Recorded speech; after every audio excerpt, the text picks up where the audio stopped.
So I'm going to attempt to make some quick videos to make this easier to explain, because it's really not that hard. It just seems complicated when you start out doing proportions like we were doing in the notes today.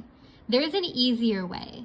So for example 3, and any time that you want to find the altitude, what you need to use is you need to use both pieces of the hypotenuse.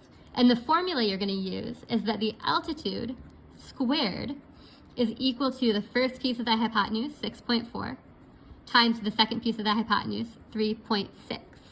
And when you do that, you end up finding that x squared is equal to 23.04. And then we take the square root of both sides to get the actual altitude x, and x is equal to 4.8. All right, so that's the length of the altitude in this triangle. We only need to use the two pieces here. If we had the altitude and one of the pieces, we could use the same formula to find the other piece of the hypotenuse.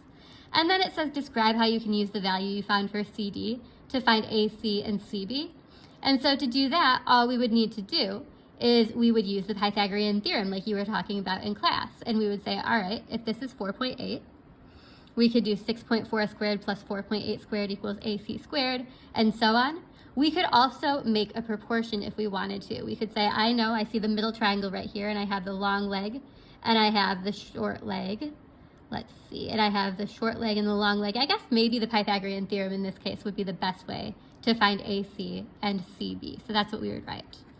Pythagorean theorem.